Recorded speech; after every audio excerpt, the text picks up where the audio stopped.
like I track calories and macros for like a long time in my past, and I still bring it up as a tool whenever I need to. But the reality is, like, for me to sustain a level of fitness and leanness in my life is not difficult.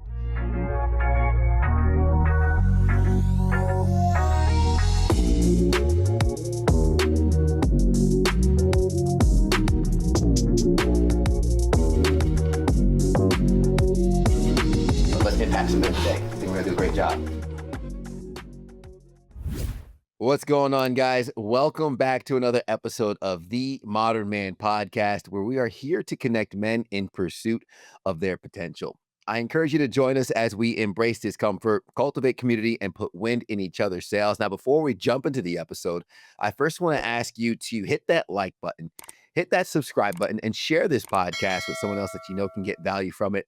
Now, to the men that are watching, I encourage you to check out the Noble Knights Men's Group, where you can find the support, the accountability, and the mentorship you need to achieve your goals. Join us and become a part of a community of like-minded men on a mission to improve themselves and elevate their capacity for life. I'm excited because we're going to get some wind in our sails today from my guest. He is a registered dietitian and high-performance nutrition coach who spent over a decade helping busy professionals, professional athletes, and ambitious men optimize their energy. Joining us out of Tampa, Florida, it is a pleasure to have Andres Ayesta on the show. Andres, man, good to see you. Dude, pleasure to be here. Thank you so much for having me. Yeah, absolutely, and I love to make sure that the guest and the audience can get acquainted and get to know each other a little bit before we jump into the episode. So, I first want to step out of the way, let you speak directly to the people, and the first question I ask is, how do you introduce yourself to a room of people that don't know you? Yeah, I love that. You mentioned it before we recorded, and I'm like, man, like, there's so many different ways, but I gotta pick one. So, I think the best way that describes me, a performance coach with a background in nutrition, who help men over 30 achieve optimal peak fitness and health through expert built systems and frameworks. That's the best way that describes what I do.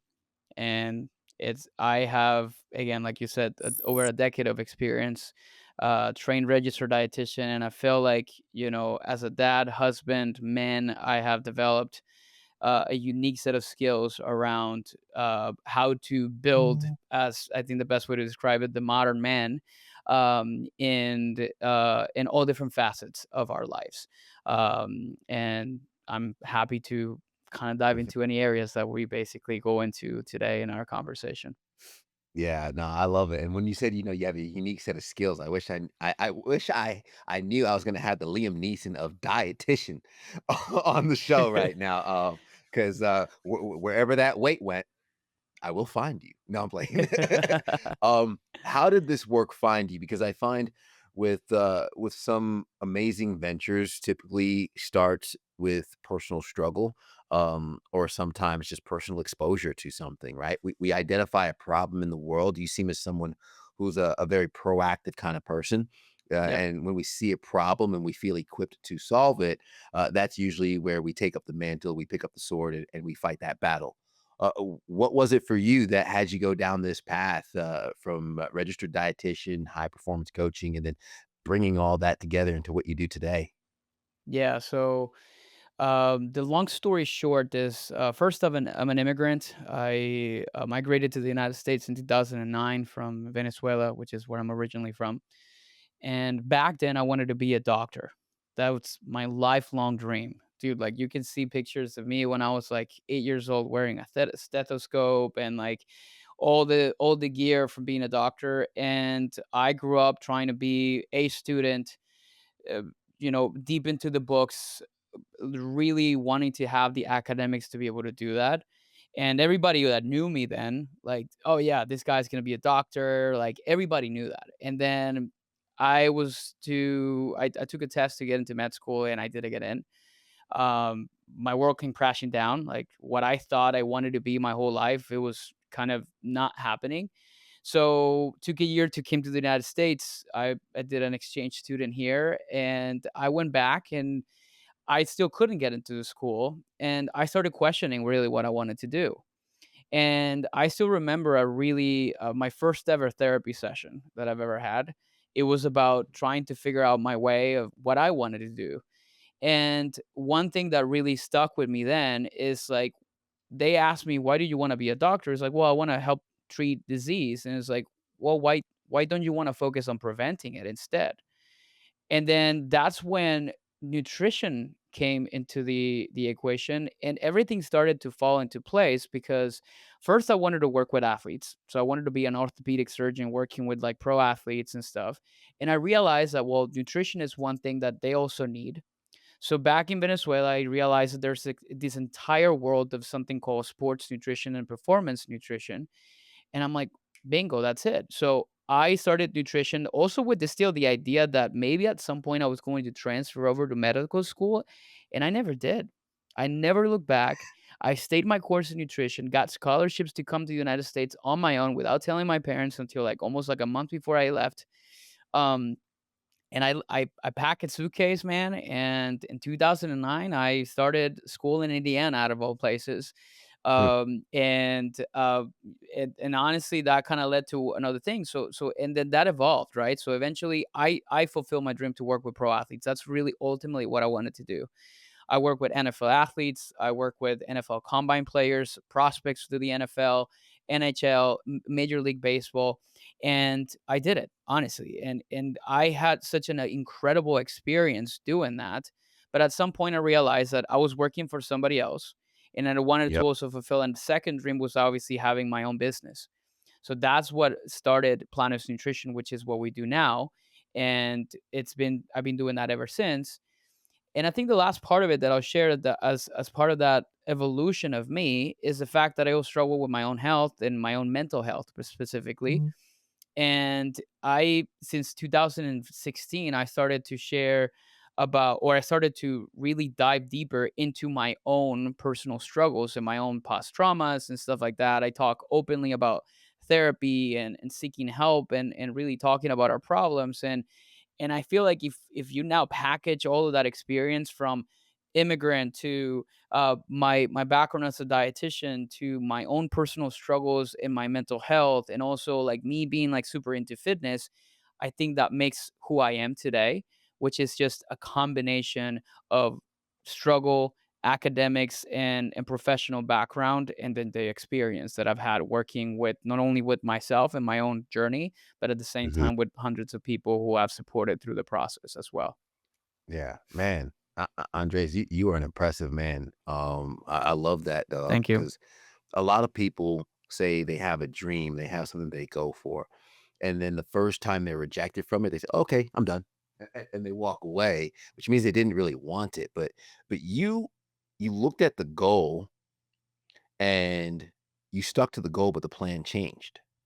You wanted to work with professional athletes, and I love and I wanna unpack that for some of the listeners, and we're just about 7 minutes in, by the way, guys. We're not even 10 minutes into the episode, and I gotta unravel this for you guys.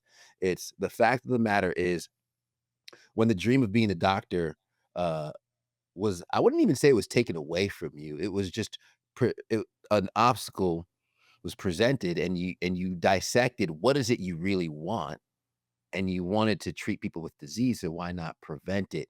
So the goal was the same, but the plan changed.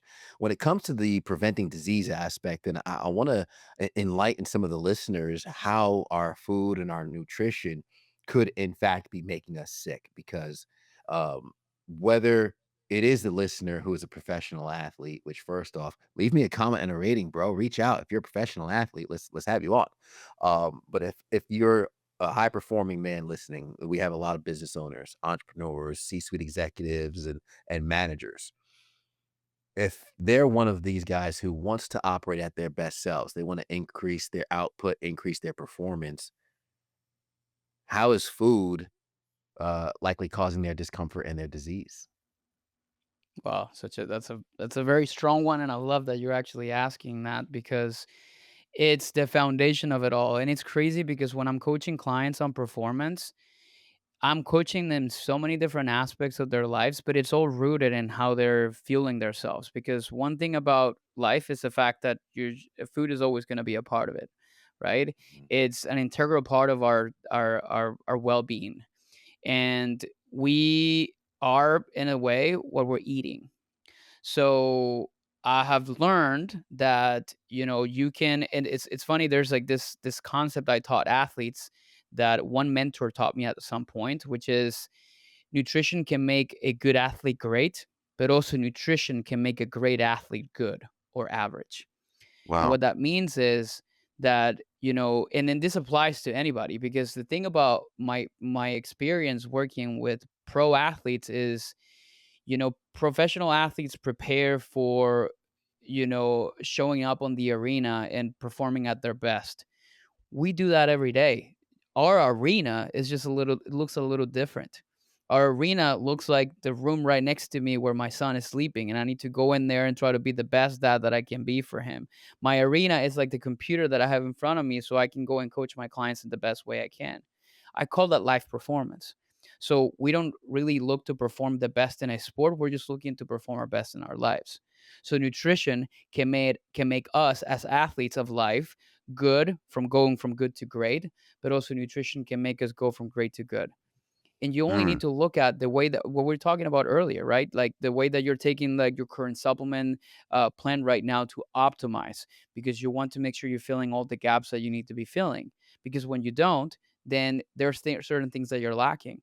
And our bodies are such perfect machines that, when you're not giving it all the fuel and the right things that it needs, it'll start to malfunction. Now, here's the issue that we have, because our bodies are also very perfect and very resilient. You can go for years without properly giving what he needs, and it's still going to be okay. But, and here's what I want to make sure your listeners are really paying attention to, and what I'm now like really connecting to or connecting with, which is, I want you to think about where you're going to be in 20 years from now and what that's going to look like. And I mean, I need to look, for example, I love my dad, but my dad is 73, and I know my dad has not made the best decisions in his health growing up. Smoker his whole entire life. He's a guy that drinks like, rum and coke at least like, 3 to 4 days a week. Uh his beers are like drinking a soda in like in the middle of the day. It's just bad habits you've developed over the years, right? And he's paying for it now, right? Like he has health problems. It's difficult for him to get, to really keep up with my son, and he does his best, right? So I want to get to his age, and if I am a grandparent, like run around after him, go and like bike and do all kinds of different things like that. So for me, now I'm thinking of optimal health, not just what I can do now, but also what that's going to look like in 20 years from now, if that makes yeah. sense. No, 100%. I heard someone say a long time ago, I think it might have been Gary Vaynerchuk on a podcast, and he said, "The last thing you want is to live longer than you expected and have to deal with the decisions you made when you didn't think you would live that long." And, Exactly. unfortunately, that's where a lot of us find ourselves, and we know when the check engine light comes on, that's not when the problem starts. It's usually when the problem gets Yeah. to the point of needing attention. And for anyone who might be feeling that in their body, right? And everyone has a different threshold. Everyone has a different discomfort level that hasn't go. That's it.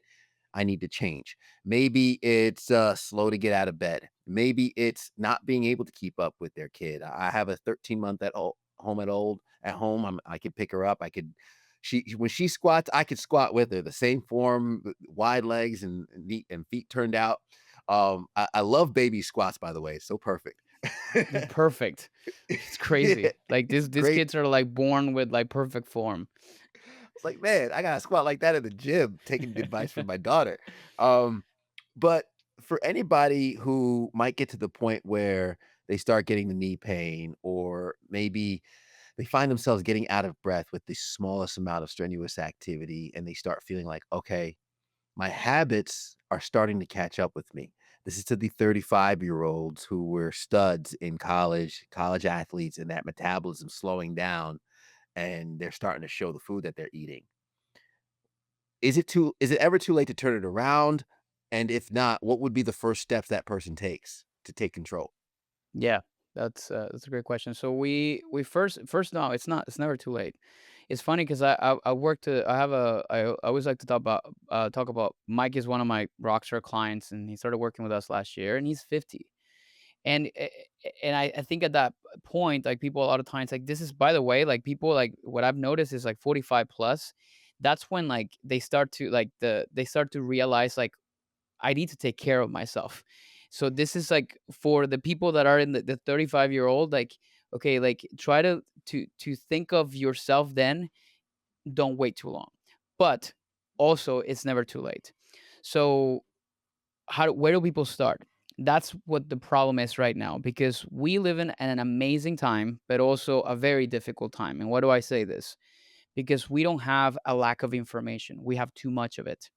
And the reality is that we don't know how to process that information, right? We have a wellness industry that is like, $1 trillion industry, like $7 trillion, like it's a $7 trillion industry. So there's a lot of stuff, and the way I explain it is like we have social media where, a couple of scrolls and you're gonna find ads and people like me and you who are, like, again, like, trying to convey a message around health, but it's so polarizing that we don't really know what to believe. So what happens in social media is, like, people start to gather pieces of a puzzle, but they don't know how to put it together. So for Mm. me, I like to simplify things. So where do they need to start? They need to start, and you said a keyword, which is habits. Some people start to really go into, I need to go and do fasting and these things. I support everything. In fact, I am considered one of the very few dietitians out there that is diet agnostic. You want to do a ketogenic diet, by all means, let me kind of walk you through what it is, and you decide whether it's something that it's worth pursuing or not. You want to go carnivore, tell me why, and I'll walk you through really what I think, whether you should do that or not, and then, like, I'll walk you through it if you decide to do it. So it's not necessarily the diet or the approach, it's more that people are starting to run before they know how to walk. So Mm. that's what happens a lot with men who are they're 35 and they're trying to undo 10 years of poor habits in, like, 3 months. And that's not how it works. And sometimes they do a good job at it because they do something aggressive, because that's kind of like the alpha mentality. Sometimes it's like, I just need to, like, get my shit together. Let me just kind of do all the things that I'm supposed to do. And they're really good at this because they have this wave of motivation, but it doesn't last. And then, like, 3 months after, or like a year later, they're back in square one again. So they're not building a foundation. It's like you're building a house on it's you're building the way I explain it to my clients is like, you can't build a skyscraper on sand, right? Like, it's not going to last. So you have to build a strong foundation, and that starts with habits. There's a really good book. I mean, there's a couple. I'm sure you may have heard about them, by Charles Duhigg and James Clear. Both of them wrote books on atomic habits and the power tiny habits. Those are great, amazing books that talk a lot about the anatomy of habits, and habits are the foundation of change. So Mhm. when you start to pay attention to those things, everything else becomes easier. So Yeah. where do and now let's get a little bit more, like, applicable here, because I love to make sure that people that listen to this and, like, okay, this is an immediate thing that I need to do. The first step that you need to be taking right now is you need to do, I call it a lifestyle audit. You need to look at what you're currently doing, and you need to ask yourself, okay, what are some habits that are not really supporting my my best future? Are you like, and then you can start to break it down into different things. How are you spending your morning? What is the first thing you eat when you get out of bed, or like when you're starting your day? How are you spending your nights, the last 2 hours of your day? Are you exercising consistently? Are you moving your body? And there's specific things, and we'll talk about the core five framework that I like to implement with a lot of my guys. That's super helpful. But you have to start looking, like you said earlier, under the hood, right? You need to take a look inward to figure it out. Okay, what's going wrong right now? But what most guys do, they don't really look at this. They just essentially try to implement something and correct everything else without really paying attention to what matters the most, which is, what are my habits that I need to change or replace or improve, so that I can be in a better place in all different areas or of our lives. If iron sharpens iron, so does one man sharpen another. But if you're a man and you're alone or listening to this, then who sharpens you? What's going on, guys? Ted Phaeton here, host of the Modern Man Podcast, also founder of the Noble Knights Mastermind Group. And I'm just out here encouraging you to find your circle. Maybe you're on a personal growth journey and nobody around you understands the new mentality that you're possessing. That's okay. You can find an online community that will pour into you, will navigate your goals and navigate your obstacles, share their experiences, resources, and more. Join the Noble Knights Mastermind Group and try us out for free to tap into a community of men helping each other scale up and reach their goals. Check out themodernmanpodcast.com. Yeah, no, I love that because the habits is something that you do on autopilot and you don't have to think about it. And as guys, we like to try white knuckling a destination. You said it perfectly of you know some guys could do good because that's the alpha mentality, but we can only white knuckle something for so long, which is why we do really good with that diet until a month and a half, and then next thing we know, boom, we fall off the wagon. We're back to the old habits because we haven't done it foundationally. And I love that you mentioned diet agnostic. Explain really quick your approach and why you're more diet agnostic as opposed to just one specific approach. Yeah, so if you think about religion, somebody agnostic is they don't really kind of believe in God in this case, right? For me, diet agnostic is I don't believe like any diet is superior than any other things, right? Let's just take the example of weight loss, which is, a lot of people maybe listening to this, they're trying to get lean and trying to lose some extra pounds. Maybe they had to want to lose a lot of weight. So when we take the example of a weight loss, right? All diets work exactly the same way. And it doesn't matter. You can look at the research in all of them. When you let's get a little technical in here. When you compare diets, and let's say, for example, you take ketogenic diets, low fat diet, Mediterranean, whatever like other diet that is out there, like carnivore, whatever is the case, and you equate the amount of calories in all of them. So let's say that, I put you in a group to do a diet, I put me in a different one, and, five other guys in different diets, and we all are consuming X amount of calories, conducive to weight loss, and we give the same amount of protein to all those guys. What research shows is that all those guys are going to lose weight because they're creating what is called a calorie deficient state, right? They're consuming less calories than what their body requires, right? So, and it gets a little bit more nuanced than that. So, but that's just the base foundation of everything. We call this energy balance. So, when I'm talking about being diet agnostic, is well, the diet that works for you is going to be the one that you can sustain the best, right? So, I did a ketogenic diet for a whole year in 2018 as an experiment. I wanted to really understand what it looked like and what it meant. I'm gonna do another Yeah. experiment next month going into a carnivore thing, which I'm not looking forward to do, but I need to test these things out. The point I'm trying to make is that you can listen to a bunch of different things, and perhaps it could be the approach you want to take, but ultimately the basic principles laws of thermodynamics still apply, which is, you need to make sure you maintain a calorie balance that tilts into the right side to support weight loss or weight gain, depending on what it is, and that starts with that. So now, whether you want to go low carb or high fat, or like high carb and low fat, or whatever is the case, that is a personal preference. Now, what I coach my guys is I want to do it in a way that fits your lifestyle.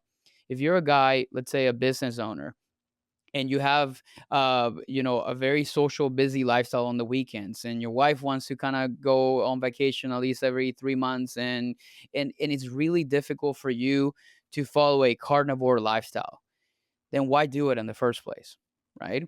Because ultimately you're not going to be able to sustain that. And perhaps it's an avenue to help you feel better, but none of the guys that do carnivore and then transition to something else, like they kept their weight off or they maintain it, or not, at least from my experience, or the majority of them are not like that. So when I talk Mhm. about being diet agnostic, is that it's like I'm gonna support you if you want to do it, but then the question I kind of call like the 6 month test is like, in 6 months, are you gonna be doing this still? And if the answer is yes, by all means, let's go for it. Right? Always, as long as it's like the most health focused, or at least it's something that supports the health of the person that I'm coaching or I'm helping them manage that in the process. Yeah. So that's what I mean by that. No, absolutely, and I love that approach because so many people have different lifestyles, and I could relate to the ketogenic diet. My wife and I, she's my wife now. We were dating at the time. Bless her soul, because she put up with me doing the ketogenic diet for 8 months, Andres. and I'm never gonna forget, she cooked this, like, it was an Asian honey chicken mix, and obviously it's packed with honey, and she spent, like, hours over the stove making it, and then when I came over, she's like, "I made this honey thing." I was like, "I can't eat that." And you can't So eat honey? so, that the relationship survived that night, but the ketogenic diet did not last much longer. I'll put it that way. Um, but Yeah, for sure. You were definitely not t keto anymore than that night. no, not that night. But to your point, this is a study that was, done in Appetite in 2021 that found that rigid dietary control is correlated with higher levels of, psychological distress, while flexible control is associated with a better long-term weight maintenance and mental well-being. And you alluded to it before in terms of the sustainable nutrition. And notice what I'm saying, sustainable nutrition, not diet, because everyone thinks diet is, I'm going to do this temporarily until a destination and then stop. But the sustainable nutrition is something that will actually change your habits and change your daily activities. Speak on how it might feel harder for people to try more of that sustainable nutrition versus a diet. Yeah, and I love that you quoted that, or like you mentioned that study because it's what I see in my experience, right? Is you said a key word which is flexibility. In something sustainable, it's something at least from the dietary standpoint in nutrition, it's something that needs to be flexible to adjust to different chapters of your life. For example, let's take us, before we had, your daughter, my son, right? Life looked a little different, right? Yeah. And post having a child, it looks way different than it did before. So it's a new chapter. So if I didn't have certain things in place to know how to be flexible with my diet, then I would be not in a good place. So one of the things that I always teach everybody, my audience, and the people that I talk to is like, how do we develop flexibility, and what does that need to look like? And I always say that you can still accomplish a specific weight or fat loss goal, even if you feel like you're not dieting. That should be the goal, right? So one concept that I really use with my clients is macro balance and calorie awareness. I don't really like to Mhm. call it macro counting or calorie counting because it goes beyond that. It's more about the awareness that calories and macronutrient awareness gives you. And I explain it with the analogy like looking at a bank account. Like if you're trying to really get good at budgeting, or really getting a hold and control of your finances, would you ever be able to do that if you never looked at your bank account? Nope. No, it's impossible, right? So, but then after doing it for so long, eventually you become good at it and you don't have to look at this thing every day, right? So the same thing applies with nutrition, and that's how you develop flexibility. When you develop the skill to be able to understand what goes into your body, what impacts does that have in you, how to adjust it depending on the season that you're on, which is really what I teach. And this is a concept that I brought in from my years working with athletes, like seasons through the year, and we can get into that. But how do you adjust it? And when you develop this skill after, whether it's like tracking what you were eating or keeping a food journal or whatever that is the case, now you have a skill that you now implement without having to look into how many calories you're consuming or what the macronutrient breakdown, what a good amount of protein looks like. And now that is becoming something that is habitual. So bringing it back into habits. And I use me as an example where like I track calories and macros for like a long time in my past, and I still bring it up as a tool whenever I need to. But the reality is, like, for me to sustain a level of fitness and leanness in my life is not difficult. I don't have to try too hard, and I know when I'm like verging on the side of like, okay, I need to kind of like dial things up, but I need to dial things down a little bit.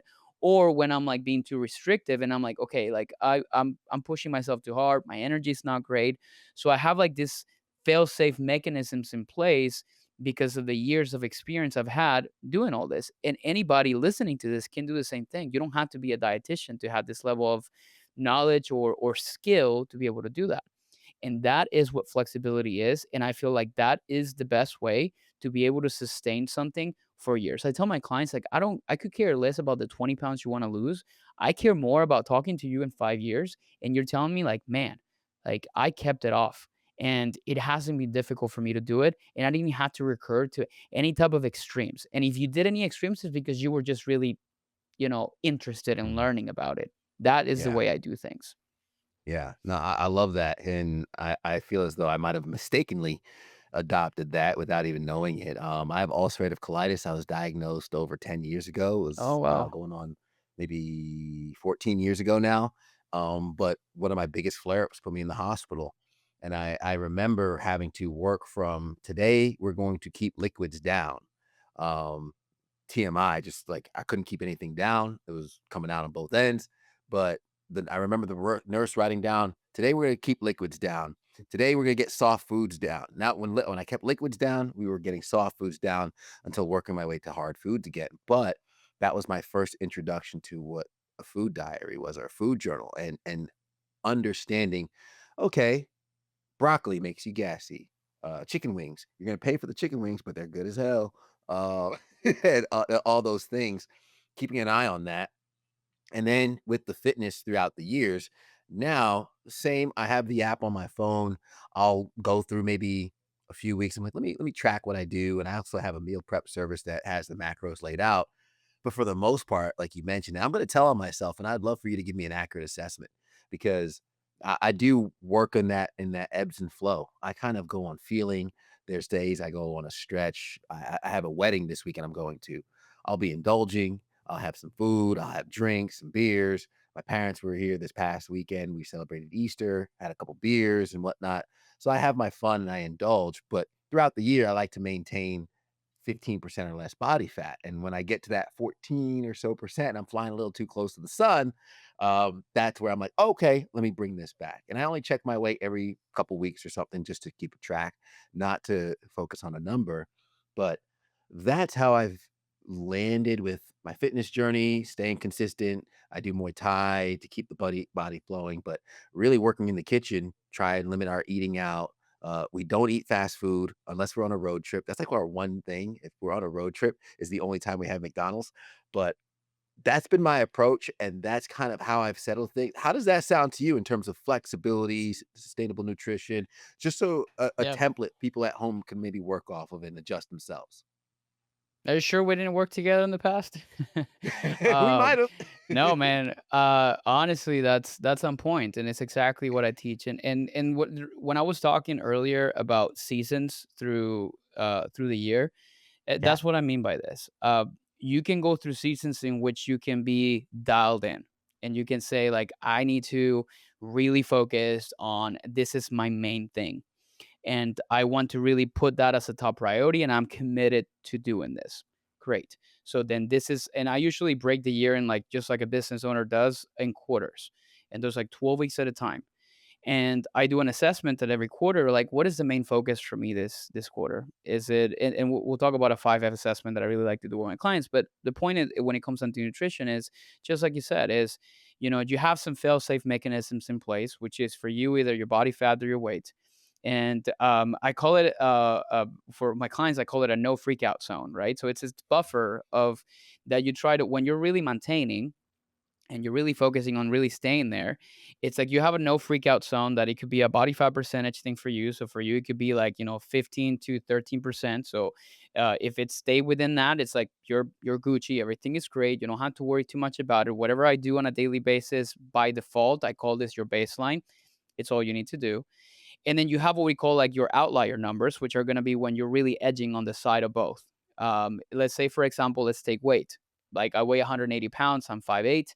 So like if I'm like edging at the side of like 181, okay, like let me look to see what's happening. So if I see numbers like that, then I'm going to collect a little bit more data, just like you did. I'm going to start tracking my food a little bit so I can understand what's happening.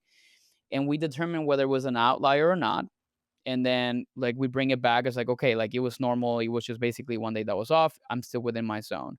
And if it isn't, then I ask myself, okay, what is it that I need to adjust and change? Am I willing to do this right now? And I just course correct. And this is exactly what you're doing, right? It's like, but then you're still not living like restricted. You enjoy yourself occasional, fast food, perfectly okay with that, right? You're not eating like this every day. You have your meal prep service. you have your fruit journaling, and I think you develop yourself as a person who lives with UC, with ulcerative colitis, your own database. It's like what I tell people that I work with that have gut health issues is like you are creating when you're first diagnosed, you're starting to develop your own database of foods that you can and cannot have. And whenever you're faced with the decision of having something like your chicken wings, like you got to make a decision whether you're willing to live with the consequences of that and ask yourself if it'll be worth it. Sometimes it will be. And other times you're gonna be like, no, it's not worth it for me. I don't want to go through like the consequences of the next 3 days, what this is gonna cost for me. So if you ask me, like let's say for example, I'm coaching you and you're telling me all this, I'm like, this is great. So then what I would ask next is, okay, like if there's an area that you want to improve on within your health, what would that be? And if there's anything, this is obviously something that we need to kind of figure it out. Like, okay, what do we need to kind of adjust here and there? And what do we Mhm. need to do differently? And then from there we can start to create a plan around that specifically. So if I was to ask you right now, is there anything specific about your health, your fitness, your nutrition right now that you feel like you want to improve or you feel comfortable with it? Man, this would be perfect with my next question, and it would be it's twofold. One is sleep. I know I gotta work on my sleep. And two would be my approach with intermittent fasting. My wife will tell you there's days where I wake up at 2 a.m., I go to work, I come home, I'll do a fasted workout, and if I'm pressed for time, I walk the dog, I jump right on the podcast. I record this one, I record another one, and then I get out and it's 4 p.m. and that's my first meal. Um, my wife is like, "You can't do that." So under eating and inconsistent fueling, would be something I need to get better at, which is actually my next question was how that could impact our metabolism and, our long-term energy, but I'm telling Yep. on myself here. I feel a little ashamed. No, but it's okay. But that's what we do this. In fact, a lot of the podcasts I've gone on, it's like, doing a little bit of coaching through this process. So the first thing I will need to address is like, okay, what is the impact of continuing to do that? Is there such thing as underfueling? Yes. And the reason I explain this to people, and this is again a lot of like the fasting communities, is one of the most precious things we don't want to lose is muscle. And when we are not getting enough fuel in the system, the likelihood of you hitting your protein requirements on a daily basis is much more it's so much more smaller whenever you're limited to eating only something for like a period of 4 hours a day. So Mm, I think if it happens sporadically, that's one thing. But I think one of the talking about the core five things that I tell my guys to really focus on, one of them is actually no skipping meals. Now, can you still do fasting or intermittent fasting throughout your process? And yes, that is I call it a technique. It's a tool that you can use at your disposal. For example, for me, I do intermittent fasting when I need to really be conscious of my calorie intake, especially when I'm in a season when I'm trying to lean out and I'm trying to lower body fat percentage. So that's one way that I use intermittent fasting to be able to help me do that because I enjoy having big meals. So I prefer to have yeah, like two giant meals and call it a day rather than having like, bird food and like just having this little yay food and like, a really small plate and feeling like I didn't eat anything. So then in your case, it's you gotta understand, you gotta ask yourself, well, if you're really trying to like cut down on calories right now, maybe that's something that it may be effective, but it doesn't sound like it's actually what you're really trying to do. It's just more of like a lifestyle scheduling type of thing. And what I think is happening is there's not putting much priority into fueling your body. So you got to start to think like you're an athlete and what you do on a daily basis is it requires fuel, requires energy, requires putting in the right things. And that is the way that's the mindset that we need to adopt. So when you get out there and you wake up to work and do all these different things like that, you got to ask yourself, like, do I have all the right things in place? My readiness is there to be able to perform at my best today. And the answer is no, then that's obviously an opportunity for improvement. So even if it's something small, that's the other part too that I talk about. It's like with guys that are really working a lot and like they're not necessarily they're forgetting to eat, and they're pretty resilient with managing their hunger. Like they can go an entire day without eating anything. That's a normal thing and it happens often. But it's more about like putting and fueling. Like one thing I would recommend to you is like, start to treat your nutrition and your fueling like the way that you would treat a podcast appearance or something like that. Like it's on your calendar. Like you want to do this, and then because when you're doing this, like you are being disciplined with your own time and your own schedule and the way you're taking care of yourself. So for me, if you look at my calendar, my workouts are there, my lunch, my dinner, my sometimes I go a little extreme when I'm like really aggressive and I'm putting in my snacks if I really am snacking on anything. I Mm. pull that stuff in there and I treat that with the same level of respect that I treat my this meeting, like, this recording of this podcast. And when I don't, it's I'm failing myself. So if I were to tell you to do something specific, it's like, well, if you don't want that to be something, I don't think it's something you're doing on purpose. One way to start to think about it is building a little bit more structure into those days so that you can start to prioritize fueling, and even if it's something quick and easy that you can obviously go for. And that's what I would say. It's like one adjustment and change that you can start to make. With something like, with some thoughts I've had because it's actually funny. My mom was just yelling at me for this the other day when she was here yesterday. She saw how my work day was panning out because it was in the afternoon. With something like a protein shake, overnight oats smoothie, something quick to start 100%. up the Yeah, that's the metabolism. thing. I think a lot of the people that struggle with like prioritizing meals when they're busy is like they imagine like it has to be this like perfectly healthy put together thing. Dude, it can be like overnight oats are my jam. I love that Yeah. thing in the morning. It's perfect. It's quick and easy. Like you don't have time to have like a full down sit down meal. Like make a smoothie. My son loves smoothies now. So it's like in the morning I'm making one for him. Like, I take whatever like the leftovers that I kind of know has like enough protein for me. So then that becomes my breakfast. So then I'm prioritizing things and I'm thinking, am I hitting all the right, I'm checking all the boxes. The five Yeah. things I tell all my guys, because I've been really wanting to kind of talk about this, which is I was really gonna ask helpful. you. Perfect. They're silly things. Like if I tell you this right now, it's like that's it.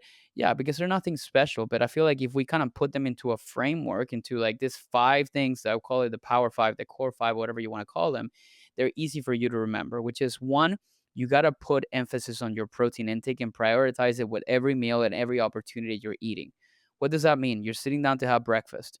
Oh, I'm grabbing a bagel. Is there a protein source in here? No. Okay, how can I complement this thing that I'm having? How can I complement my overnight oats? Does it have protein in Lox. it? Can I have something with it? Okay, great. So then you check that box. Lunch, am I having some form of protein in here? Like, no. Okay, how can I do that? Am I getting enough? That's number one.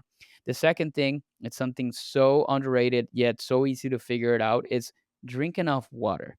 It doesn't matter whether it's, like you don't have to kind of go into the extremes of like the fanciest water, like the Saratoga water, like any of those things. You just gotta focus on staying properly hydrated, and most people are not doing a great job of that. So that's the second thing that is so key. The third thing is we talked about earlier, try not to skip meals unless you're doing so on purpose, because skipping meals typically leads to sometimes overeating in times where you're cognitively tired and emotionally exhausted and you don't want to make decisions around food. So you typically go for the things that really, that works the easiest, and usually that comes at night for most people, particularly the men that I work with, busy executives, like, and by the time they sit down and relax is a time where I tell everyone is like the body is sending you the bill. It says, you have not given me enough food today, time to pay up. And you're gonna go to the fridge. You're not gonna go for the broccoli. You're not gonna go for like the lean proteins. You're gonna go for whatever makes your heart happy, whether it's sweets or salt, like something along those lines, right? So that's another reason why sometimes skipping meals it can be counterproductive. The fourth thing is prioritizing movement. It doesn't matter. You don't have to do a 1 hour gym session, and you just gotta move. I think most of us are spending way too much time sitting on a chair or sitting down or not being active. And I think that's something that needs to change. So it's prioritizing that, whether it's an actual exercise session or going on a walk with your wife or your kids, or just simply getting out and getting some sun. Whatever it is that you do to prioritize some form of movement.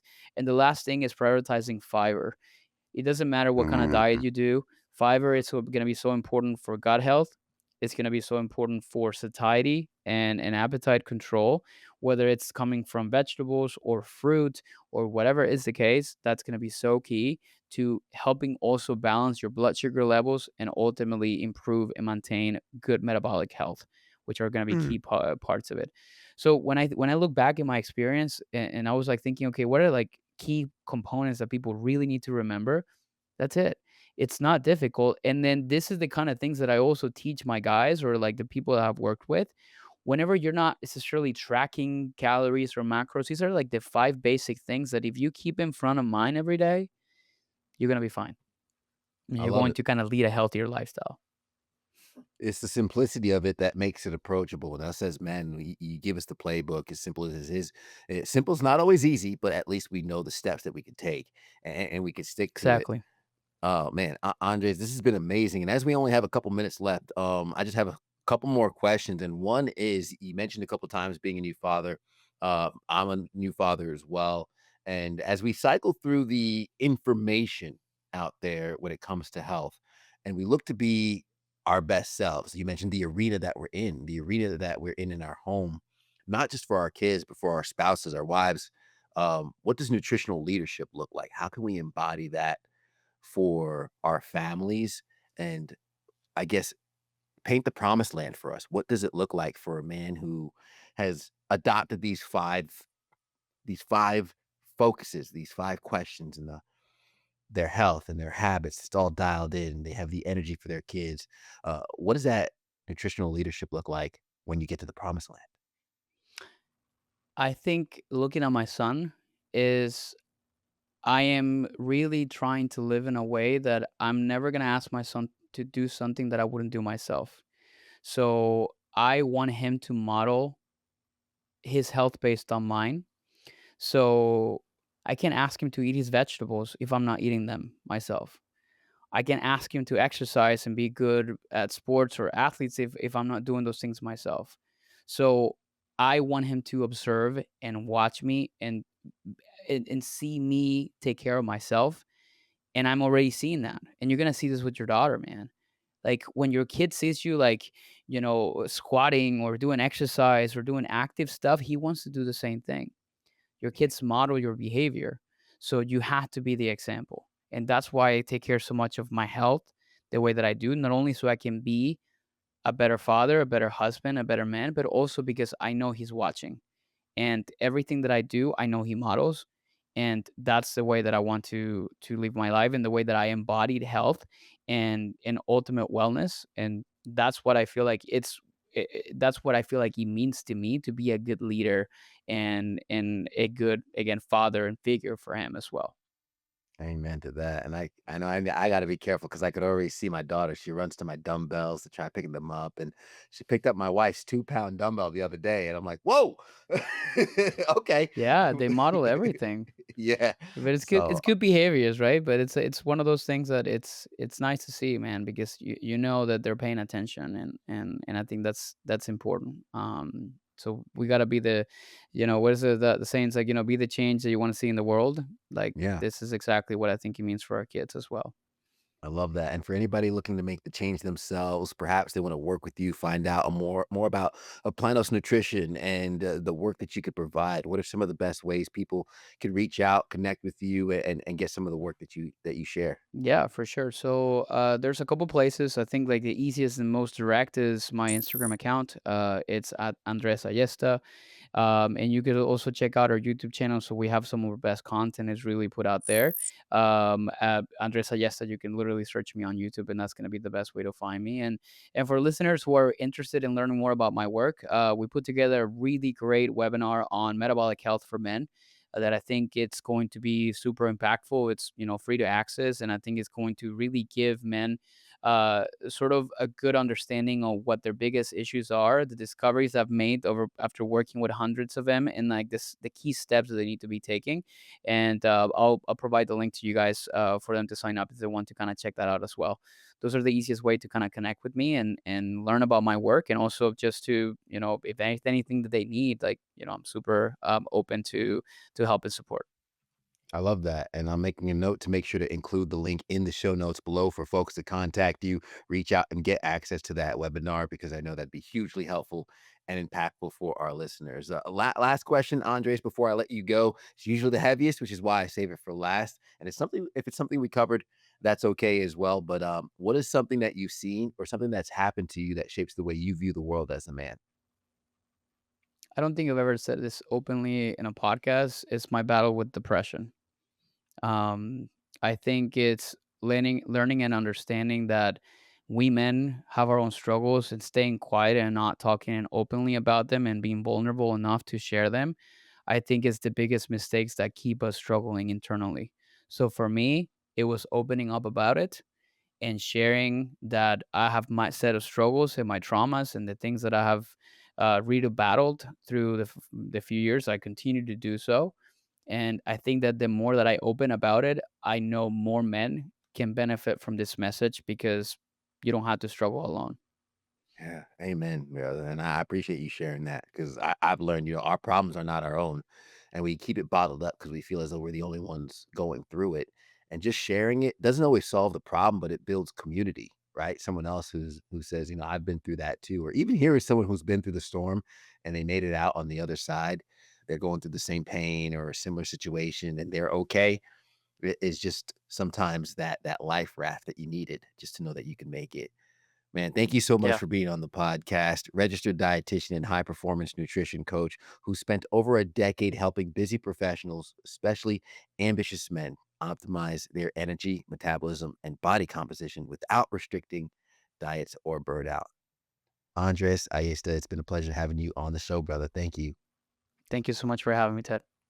Absolutely. I'm going to recap some of the things that you said really quick because I know a lot of folks are either working out, driving, maybe cooking themselves. Make sure you don't put too much salt in that, and I better see some protein on the plate. But my world came crashing down, and the plan had to change. When we have a goal and a dream in life, sometimes obstacles will arise, or sometimes we'll be challenged on the way we get to that destination. The goal can stay the same, but if you change the plan, you still can get to the same outcome. Food is an integral part of our lives. It's the foundation of everything that we do. What are your habits around food? What are your habits around nutrition? Is it serving you or is it hurting you? And when it comes to the high performers that are listening, that's all of you. Nutrition could either make you go from good to great or could make you go from great to good, depending on the value of your nutrition. Don't think about just high performance, think about life performance. And it's never too late. If you have that ache, maybe you've put on a few extra pounds, or maybe you can't keep up with your kids as you used to. It's not too late to turn that ship around. First, start looking at your habits, build that foundation because habits are the foundation for change. Start with a lifestyle audit. Find out what you're doing, what's serving you, what's not, and what changes you can make. And then, how do we develop flexibility? Because if you have a rigid plan, you can only white knuckle it for so long before you're going to have to give up. So, having flexibility will help build Oh, that sustainable nutrition for long term growth. And think about the core five: protein intake, drinking enough water, never skipping a meal, prioritizing movement, and making sure to include fiber. And if you need help along the way, be sure to reach out to Andres, who can walk you through that process and give you one on one attention. I would also like that one on one attention with that like button and that subscribe button at the bottom of your screen so you guys can help us out and help the algorithm. Leave us a rating to let us know how we're doing. And of course, share this with somebody else you know can get value from this show as well. We have a new episode each and every single week. We'll catch you next week. Thank you to you, the audience, for making it to the end. Thank you to Andres. And as we always say at the end, everybody wants the sunshine, but they don't want the rain. But you can't get the pleasure without first the pain. Let's go.